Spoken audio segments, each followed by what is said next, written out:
샬롬, 이동춘 목사입니다. 오늘도 여러분의 삶이 주님의 평안으로 가득하시길 기원하며 하나님의 말씀을 나누겠습니다. 오늘 주시는 말씀은 사도행전 28장 23절로부터 28절의 말씀입니다.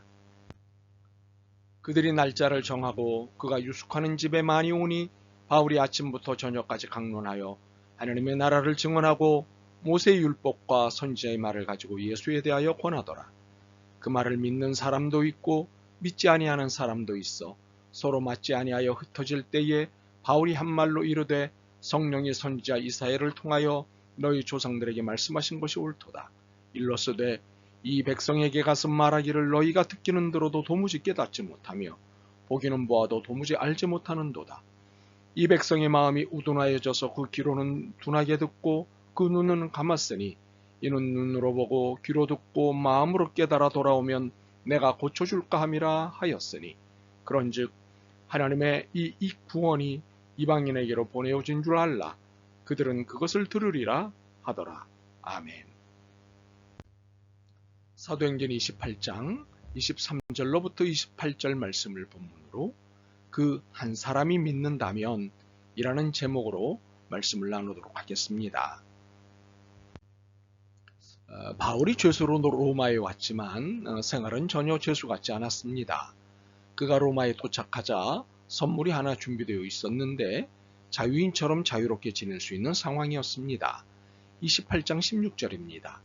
우리가 로마에 들어가니 바울에게는 자기를 지키는 한 군인과 함께 따로 있게 허락하더라. 혹시 바울이 돈과 권력을 미리 손썼기 때문에 이런 자유를 누릴 수 있었던 것일까요? 아닙니다. 바울은 돈도 권력도 없었지만 있었다 해도 뒷거래에 사용할 사람이 아니었습니다. 그가 거래하는 것은 오직 사명을 붙잡고 하나님께 매달리는 것뿐이었습니다. 우리는 바울이 주어진 자유를 로마 여행을 위해 혹은 사사로이 사용하지 않았다는 사실을 주목해야 합니다. 그가 로마에 간 목적에 충실히 선물로 주어진 자유를 사용했습니다. 로마의 유대사회 지도자들을 초대하여 하나님 나라를 증언하고 예수님을 권하는데 자신의 자유와 시간을 사용하였습니다. 그렇습니다. 바울은 목적에 충실한 삶, 사명에 충실한 삶을 살았습니다. 그런데 이러한 태도는 바울에게만 요구되는 것이 아닙니다. 모든 그리스도인에게 요구되는 태도입니다. 사명에 충실한 삶이 그리스도인의 삶입니다. 유대사회 지도자들은 바울과 약속한 날 약속 장소인 바울의 거처로 왔습니다. 그리고 바울의 종교 사상을 경청하였습니다. 이는 진작부터 그들의 관심사였기 때문입니다. 28장 22절입니다. 이에 우리가 너의 사상이 어떠한 것 듣고자 하니 이 바에 대하여는 어디서든지 반대를 받는 줄 알기 때문이라 하더라. 이러한 기대감은 복음을 전하는 데 정말 중요한 기회가 됩니다. 일단 들을 준비가 되어 있다는 것이기 때문입니다. 마음문까지는 아니더라도 듣겠다고 하는 것은 절반의 성공이라고 볼 수 있기 때문입니다. 물론 마음문까지 열어진 상태면 최고의 기회가 될 것입니다. 이렇게 모인 그들에게 그리고 주어진 이 기회에 최선을 다했습니다.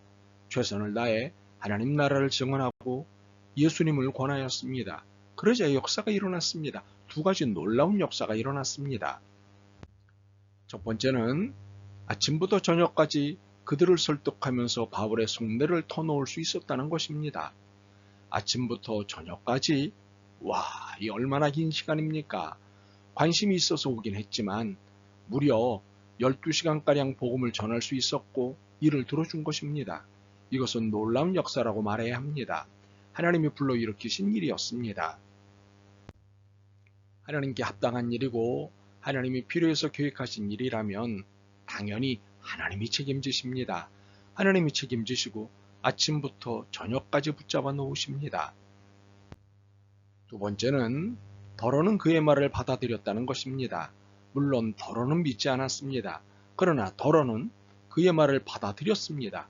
바울의 방점은 여기 있었고 성령님께서도 이 대목에 주목하길 원하십니다.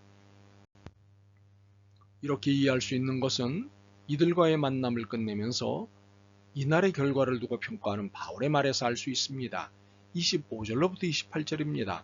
서로 맞지 아니하여 흩어질 때에 바울이 한 말로 이르되 성령이 선지자 이사야를 통하여 너희 조상들에게 말씀하신 것이 옳도다. 일러스되 이 백성에게 가서 말하기를 너희가 듣기는 들어도 도무지 깨닫지 못하며 보기는 보아도 도무지 알지 못하는도다.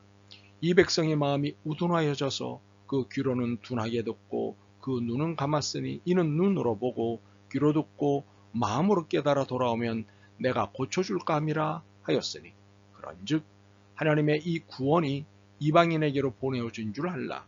그들은 그것을 들으리라 하더라. 표면적으로 바울의 평가는 매우 냉정하고 매몰차 보입니다. 이렇게 읽힙니다. 너희는 원래 마음이 무디고 강팍하지. 그래서 하나님이 포기하신 인간들이지 에라이. 그러나 이는 속내를 못 읽은 읽기입니다. 속은 이런 뜻입니다. 여러분은 그렇기 때문에 하나님의 이 구원의 소식이 이방 사람에게 전파되었음을 알아야 합니다. 그들이야말로 그것을 듣고 받아들일 것입니다. 그러나 이래서야 되겠습니까? 이것은 이스라엘에게 구원의 우선권을 주신 것을 놓쳐서야 되겠느냐는 뜻입니다. 한마디로 받아들이지 않은 이들에 대해 매우 안타까워했던 것입니다. 반면에 이런 현실에서 더러는 받아들였다는 것은 희망이었던 것입니다. 바울의 평가는 이중적이지만 더러는 받아들였다는 사실에 방점이 있었습니다. 우리의 단점은 더러는 믿고 더러는 믿지 않았다는 사실에 대해 다음과 같이 읽는 것입니다. 더러는 믿었지만 더러는 믿지 않았다. 이런 읽기, 이런 해석은 우리의 인생, 우리의 신앙생활에 대개 치명적 독을 내뿜게 합니다. 이런 말입니다. 그러니 안 돼, 못해.